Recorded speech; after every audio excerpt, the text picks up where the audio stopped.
जय हिंद दोस्तों, मैं दीपक आप सभी का स्वागत करता हूं एक बार फिर एक नए वीडियो में। तो दोस्तों अक्टूबर महीने की शुरुआत हो चुकी है और ऐसे में आज की इस वीडियो में हम लोग जानने वाले हैं कि अक्टूबर के महीने में इंडियन रेलवे कौन कौन से रूट पर वंदे भारत ट्रेन को उतारने के लिए काम कर रही है। पिछले महीने यानी कि सितंबर में 9 वंदे भारत ट्रेनें इंडियन रेलवे ने पटरी पर उतारा। तो ऐसे में अक्टूबर के महीने में कितनी वंदे भारत आने वाली है, इसका कंप्लीट डिटेल इस वीडियो में मैं आप सभी के साथ शेयर करने वाला हूँ। और दोस्तों सबसे खास बात यह है कि इस अक्टूबर के महीने में आपको पहली वंदे साधारण ट्रेन भी देखने को मिलेगी। और ऐसे में इस वंदे साधारण ट्रेन का रूट कौन सा होगा, इसके बारे में भी मैं आप सभी को बताऊंगा। तो इसीलिए ये वीडियो आप सभी के लिए काफी ज्यादा इंपॉर्टेंट होने वाला है। तो अभी से वीडियो को लाइक करके चैनल को भी सब्सक्राइब कर लीजिए। तो चलिए बढ़ते हैं आज की इस वीडियो की तरफ और शुरू करते हैं आज की इस डिटेल वीडियो को। तो दोस्तों यहाँ पर हम सबसे पहले बात कर लेते हैं चेयर कार वाली वंदे भारत ट्रेनों की, जो की अक्टूबर के महीने में लॉन्च हो सकती है। तो इसमें सबसे पहले नंबर पर है वाराणसी हावड़ा वंदे भारत ट्रेन। और दोस्तों इसको लेकर सबसे बड़ा अपडेट है कि वाराणसी से हावड़ा के बीच में चलने वाली इस वंदे भारत ट्रेन को इंडियन रेलवे भाया पटना होकर चलाने के लिए काम कर रही है। और ये ट्रेन ऐसे में पटना को भी अपने रूट में कवर करने वाली है। बात कर ले वाराणसी हावड़ा रूट की, तो वाराणसी से हावड़ा का जो दूरी है वो अगर आप पटना होकर जाएंगे तो ये दूरी है लगभग 759 किलोमीटर। यानी कि इस 759 किलोमीटर की दूरी पर हमारी चेयर कार वाली वंदे भारत ट्रेन को इंडियन रेलवे चलाने के लिए काम कर रही है। दोस्तों बात कर ले ट्रेवल टाइम की, तो अभी फिलहाल वाराणसी से हावड़ा जाने के लिए अगर आप पटना वाले रूट को लेते हैं तो आपको नॉर्मली 12 घंटे से 15 घंटे तक का समय लग सकता है। वहीं बात कर ले वाराणसी हावड़ा वंदे भारत ट्रेन की, तो हमारी ये वंदे भारत ट्रेन इस दूरी को लगभग 9 घंटे के आसपास में ही पूरा करने वाली है। यानी कि ट्रेवल टाइम में सीधे ही 3 घंटे से भी ज्यादा का कटौती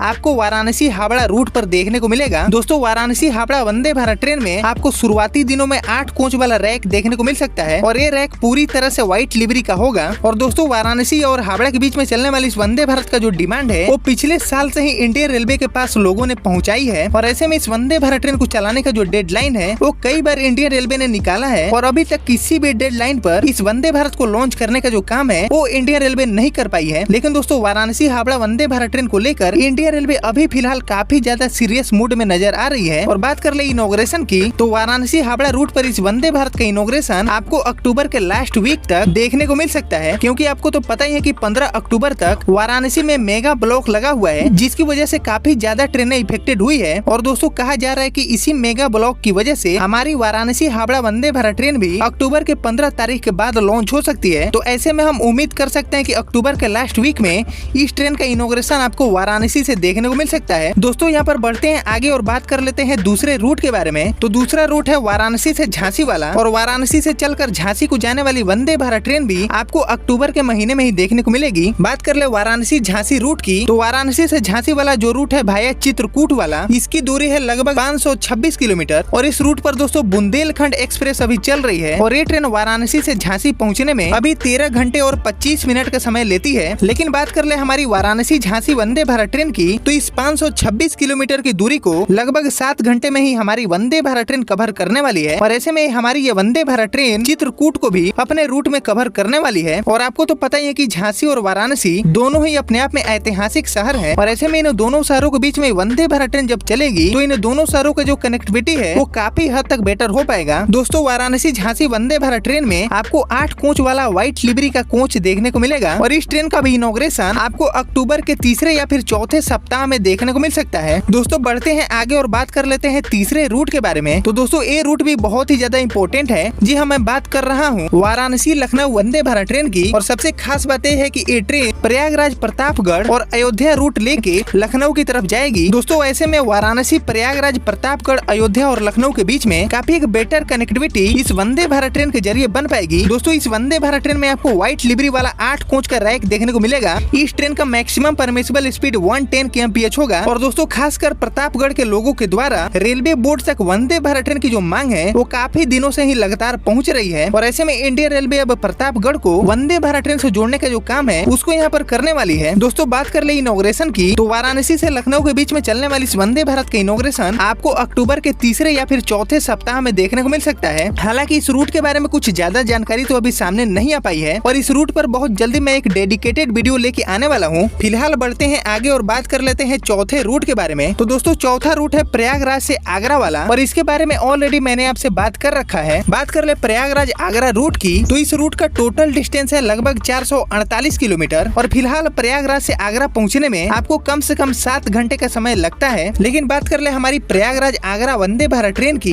तो हमारी ये वंदे भारत ट्रेन इस 448 किलोमीटर की दूरी को महज 5 घंटे में ही पूरा करने वाली है। यानी कि महज 5 घंटे के अंदर आप प्रयागराज से आगरा और आगरा से प्रयागराज आ जा सकेंगे। और आपको तो पता ही है कि प्रयागराज और आगरा में बड़ी संख्या में टूरिज्म का स्कोप है। और ऐसे में दोस्तों इस टूरिज्म को बूस्ट करने के लिए ही इंडियन रेलवे प्रयागराज और आगरा के बीच में इस वंदे भारत ट्रेन को चलाना चाहती है। और अभी की बात कर ले तो प्रयागराज और आगरा में बड़ी संख्या में टूरिस्ट आते जाते हैं। और अगर इन टूरिस्टों को वंदे भारत ट्रेन का ऑप्शन देखने को मिलेगा तो जाहिर सी बात है कि टूरिज्म को काफी ज्यादा बढ़ावा मिलने वाला है। इस वंदे भारत ट्रेन के जरिए प्रयागराज और आगरा के बीच में चलने वाली इस वंदे भारत ट्रेन में आपको 8 कोच वाला रैक देखने को मिलेगा। और इसको लेकर दोस्तों दावा किया जा रहा है कि इसका जो रेक है वो ऑरेंज थीम का होगा। तो दोस्तों ये टोटली डिपेंड करता है इंडियन रेलवे के ऊपर। अगर Indian railway saffron Vande Bharat का प्रोडक्शन फ्यूचर में भी करेगी तो आपको प्रयागराज और आगरा के बीच में केसरिया वंदे भारत ट्रेन ही देखने को मिल सकता है। फिलहाल दोस्तों बढ़ते हैं आगे और बात कर लेते हैं 5वें रूट की। तो 5वां रूट भी दोस्तों काफी ज्यादा इंपॉर्टेंट रूट है, क्योंकि इसकी शुरुआत होगी प्रयागराज रामबाग से और ये वंदे भारत ट्रेन गोरखपुर तक आएगी। और दोस्तों सबसे खास बात यह है कि ये ट्रेन बनारस मऊ देवरिया होते हुए गोरखपुर तक आएगी। और ऐसे में इस रूट पर चलने वाली ये पहली वंदे भारत ट्रेन भी होगी। और रिसेंटली आपने देखा कि गोरखपुर और लखनऊ के बीच में वंदे भारत की शुरुआत हो चुकी है। और कहा जा रहा था कि इसी वंदे भारत ट्रेन को इंडियन रेलवे प्रयागराज तक एक्सटेंड कर सकती है, लेकिन दोस्तों ऐसा कुछ भी नहीं होगा। और अब प्रयागराज और गोरखपुर के बीच में एक dedicated Vande Bharat train launch होगी। बात कर ले प्रयागराज रामबाग और गोरखपुर रूट की, तो प्रयागराज रामबाग से गोरखपुर का दूरी लगभग 352 किलोमीटर है। और दोस्तों इस रूट पर चल रही ट्रेनों को इस 352 किलोमीटर की दूरी को तय करने में 6 घंटे 35 मिनट से लेके 9 घंटे तक का समय लगता है। लेकिन इस रूट पर हमारी वंदे भारत ट्रेन को महज 4 से 4.5 घंटे का ही समय लगने वाला है। यानी कि इस रूट पर ट्रेवल टाइम में सीधे ही आपको 2.5 घंटे से ज्यादा का कटौती इजीली देखने को मिलेगा। इसके साथ ही दोस्तों मऊ देवरिया वाले रूट पर काफी लंबे समय से वंदे भारत ट्रेन की जो मांग है वो लोगों द्वारा किया जा रहा है। और ऐसे में इस वंदे भारत की शुरुआत अगर इस रूट पर होती है तो जाहिर सी बात है कि इस रूट पर ट्रेवल करने वाले रेल पैसेंजर्स को काफी ज्यादा सहूलियत मिलेगी। दोस्तों प्रयागराज रामबाग से गोरखपुर के बीच में चलने वाली इस वंदे भारत ट्रेन में आपको 8 कोच वाला रैक देखने को मिलेगा। हालांकि इसका लिवरी कौन सा होगा इसके बारे में कोई भी जानकारी अभी तक नहीं है। बात कर रहे स्पीड की, तो इस रूट पर इस ट्रेन का मैक्सिमम ऑपरेटिंग स्पीड 110 kmph होगा। और दोस्तों आपको तो पता ही है कि प्रयागराज और गोरखपुर वाला जो रूट है इस पर ट्रेवल करने वाले यात्रियों का काफी ज्यादा भीड़ देखने को मिलता है। और अगर इस रूट पर वंदे भारत ट्रेन की शुरुआत होती है तो यात्रियों को एक बेटर ऑप्शन देखने को मिलेगा और उनकी जो गोरखपुर प्रयागराज की यात्रा है वो एक आरामदायक यात्रा हो पाएगी। दोस्तों यहाँ पर बढ़ते हैं आगे और बात कर लेते हैं 6ठे रूट के बारे में। तो दोस्तों 6ठा रूट कोई नया रूट नहीं है, ये चल रही पुरानी वंदे भारत ट्रेन का एक्सटेंशन इंडियन रेलवे करने वाली है। बात कर ले कि आखिर कौन सी वंदे भारत ट्रेन है, तो दोस्तों रानी कमलापति रेलवे स्टेशन से जबलपुर के बीच चलाई जा रही वंदे भारत का एक्सटेंशन नागपुर तक इंडियन रेलवे कर सकती है। क्योंकि आपको तो पता ही है कि ये जो वंदे भारत ट्रेन है इसका ऑक्यूपेंसी रेट काफी ज्यादा कम है। और यहाँ पर देखे तो ये वंदे भारत ट्रेन है ये लगभग फ्लॉप साबित हो चुकी है इस रूट पर। इसीलिए इंडियन रेलवे इस ट्रेन को नागपुर तक एक्सटेंड करने के लिए प्लानिंग कर रखी है। और यहाँ पर रिपोर्ट की माने तो अक्टूबर के पहले सप्ताह में ही इस ट्रेन का एक्सटेंशन नागपुर तक देखने को मिल सकता है। इसके साथ ही दोस्तों इंदौर भोपाल के बीच में जो वंदे भारत ट्रेन चल रही है इसको संत हिरदा रामनगर में हॉल्ट देने के साथ झांसी तक एक्सटेंड करने का जो रिपोर्ट है वो फिलहाल सामने आ चुका है। और इसका भी एक्सटेंशन अक्टूबर के पहले सप्ताह में आपको देखने को मिल सकता है। क्योंकि दोस्तों ये जो दोनों वंदे भारत ट्रेनें हैं इनका ऑक्यूपेंसी रेट काफी ज्यादा कम है और इंडियन रेलवे घाटे का सौदा करने के मूड में बिल्कुल भी नहीं है। इंडियन रेलवे चाहती है कि जिस रूट पर भी वंदे भारत ट्रेन चले उस रूट पर अच्छी खासी रेवेन्यू जनरेट करे। हालांकि दोस्तों इसको लेकर दूसरा रिपोर्ट ये है कि भोपाल से इंदौर के बीच में चल रही वंदे भारत ट्रेन को खजुराहो तक एक्सटेंड किया जा सकता है। वहीं भोपाल से जबलपुर वाली वंदे भारत ट्रेन को इंदौर से जबलपुर के बीच में इंडियन रेलवे लॉन्च कर सकती है। अब देखते हैं कि ये जो दोनों रिपोर्ट हैं इनमें से कौन रिपोर्ट सच साबित होता है और कौन झूठ। बाकी जो रिपोर्ट था मैंने आपके सामने रख दिया। अब दोस्तों बात कर लेते हैं वंदे साधारण ट्रेन की, क्योंकि आपको तो पता ही है कि 31 अक्टूबर को वंदे साधारण ट्रेन की पहली लॉन्चिंग आपको देखने को मिल सकती है और इसका दावा आईसीएफ के जीएम श्री बीजी माल्या ने खुद करी है। तो ऐसे में हम बात कर ले कि हमारी पहली वंदे साधारण ट्रेन का रूट कौन सा हो सकता है। तो आपको तो पता ही है कि वंदे Sadharan train fully non AC train होगी और ये ट्रेनें लॉन्ग डिस्टेंस रूट पर चलाई जाएगी। और लॉन्ग डिस्टेंस रूट में ऐसे रूट पर चलाई जाएंगी जिन रूटों पर प्रवासी मजदूरों का आना जाना काफी ज्यादा लगा रहता है। तो ऐसे रूट की बात कर लें तो ऐसे रूट में पटना दिल्ली रूट का भी नाम आ जाता है। और दोस्तों हो सकता है कि देश की पहली वंदे साधारण ट्रेन को Indian railway Patna Delhi route पर ही लॉन्च कर दे, क्योंकि बिहार से प्रवासी मजदूर बड़ी संख्या में दिल्ली की तरफ जाते हैं। और अगर इस वंदे साधारण की शुरुआत पटना से दिल्ली के बीच हो जाती है तो हमारे प्रवासी मजदूरों को काफी बड़ी सहूलियत मिलेगी। सहूलियत इसलिए क्योंकि वंदे साधारण ट्रेन में आपको वंदे भारत ट्रेन का कई सुविधा देखने को मिलेगा और सबसे खास बात ये होगा कि हमारी वंदे साधारण ट्रेनों का जो हॉल्ट है वो काफी कम दिया जाएगा। ऐसे में दोस्तों कम समय में आप लंबी दूरी की यात्रा भी कर सकते हैं। बाकी दोस्तों देश की पहली वंदे साधारण ट्रेन को पटना दिल्ली रूट पर ही उतारा जाएगा। इसके ऊपर कुछ भी कंफर्मेशन अभी तक नहीं है और ऐसा भी हो सकता है कि इसका जो रूट है इसमें आपको चेंजेस देखने को मिले और देश के किसी अलग लॉन्ग रूट पर इंडियन रेलवे इस पहली वंदे साधारण ट्रेन को लॉन्च कर दे और इस वंदे साधारण ट्रेन का जो टेस्टिंग है वो आने वाले 15 अक्टूबर तक पूरी तरह से कंप्लीट हो जाएगा। और ऐसे में दोस्तों आईसीएफ के जीएम ने दावा किया है कि 31 अक्टूबर को देश की पहली वंदे साधारण ट्रेन हम सभी को ही पटरी पर देखने को मिलेगी। बाकी दोस्तों मैंने आप सभी को जो चेयर कार वाली वंदे भारत ट्रेनों का रूट मैंने आपको बताया, इसको लेकर इंडियन रेलवे की तरफ से कुछ भी कंफर्मेशन नहीं है। ये जो भी मैंने आपको बताया वो अकॉर्डिंग टू मीडिया रिपोर्ट से ही बताया, तो इसमें आपको आगे चेंजेस देखने को मिल सकता है। बाकी दोस्तों आप सभी मुझे कमेंट सेक्शन में बताइए कि देश की पहली वंदे साधारण ट्रेन को सबसे पहले कौन से रूट पर लॉन्च किया जाए। बाकी इनसे रिलेटेड कुछ भी नया अपडेट आता है तो आपको सबसे पहले बताने की कोशिश करूंगा। और अगर आपने यहाँ तक इस वीडियो को देख लिया तो प्लीज इस वीडियो को लाइक और चैनल को सब्सक्राइब जरूर करिएगा। बाकी मैं मिलता हूँ आप सभी से अगले वीडियो में, तब तक के लिए जय हिंद जय भारत।